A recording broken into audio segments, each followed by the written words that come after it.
London পালাই গেছে। অথচ দুইটা ফ্যাক্টরি হয়েছে কি এই দুই জোটের ব্যর্থতার কারণে। আমার বাবা চাচা আপনাদের ভোট দিয়ে নিয়ে আসছে, এক সালে আপনাদেরকে নিয়ে আসছে কিনা, নিয়ে আসার পরে আপনাদেরকে হাসিনা কীভাবে আসবে? আপনাদের ফেইলিয়রের জন্য। আপনারা ব্যর্থ ছিলেন, অযোগ্য ছিলেন থেকে আপনারা ফেল করে একটা সরকারে কিনে আসতে পারেন। ওই ফেসিস কাঠামোটা আপনারা চেঞ্জ করতে দেন নাই, রয়ে গেছে। এই কাঠামোর ভিতরে যেই সরকারি আসবে ফেরস্তা আসলে এখানে স্বৈরাচার হতে বাধ্য। এই সাংবিধানিক স্বৈরাচার চেঞ্জ হবে কীভাবে, এটা একটু আমরা এই নির্বাচনে দেখতে পারি। আপনারা যদি হাবড় বিজয় করেন একটা ধারা সৃষ্টি হবে, কিন্তু এইটাই শেষ না। কারণ যে আকাঙ্ক্ষা শহীদ আনাজকে তার মাটি যে চিঠি লেখা গেছে, ওই আকাঙ্ক্ষাকে আমরা ধারণ করি, ওইটা ফিস করবে, এটা বলে আমার বক্তব্য শেষ করলাম। ধন্যবাদ।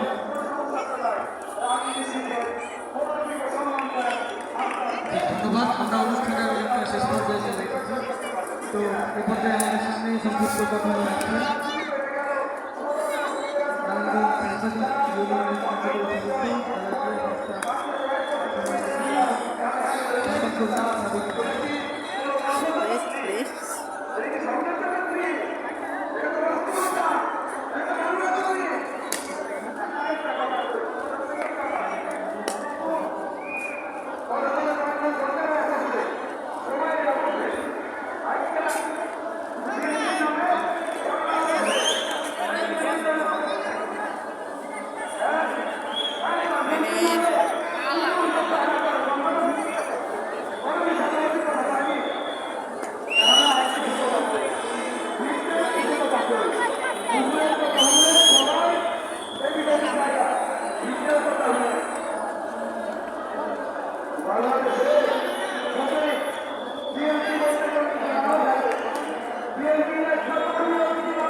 জানেন এখানে আর অনেক পেশাব লোকজন আছে যারা এই ব্যাপার নয়।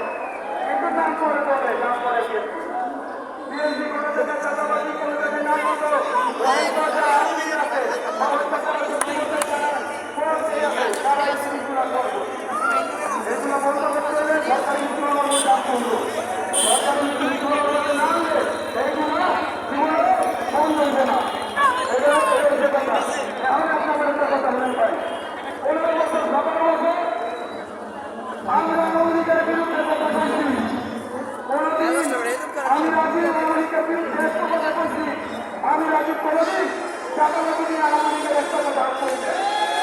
সংবিধান লিগে তো নাই, পরিবারের লিগে তখন তারা 57 ছেলে বিচারে ঘুরতে দাঁড়াইতেছে, তখন হলমা খেয়ে রেখেছে, পেট খেয়ে রেখেছে, খুন করে রেখেছে, খুন করে রেখেছে, আইনে বলে রেখেছে, নির্বাচনের আগে দিন হয়ে রেখেছে। চালাও গাড়ি যাত্রা আমার ভিতরে চালাবাজির স্বীকৃতি আপনি মনে করেন। চলছে গাড়ি যাত্রা আমরা তো আর পুরাই করি না, ঠিক কিনা? নির্বাচন করবো, আমার রাজার মিথ্যা কথা বলতে।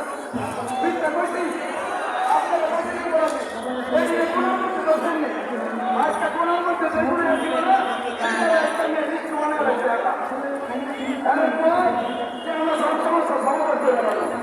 আরে সব সমস্যা সমাধান আমরা কেমনি পারবে? একটু বাংলাদেশের মানুষ, বাংলাদেশের মানুষ তাকে বলছে, যতটুকু করতে পারবেন ততটুকু করা। তারা তো আমার কি করছে?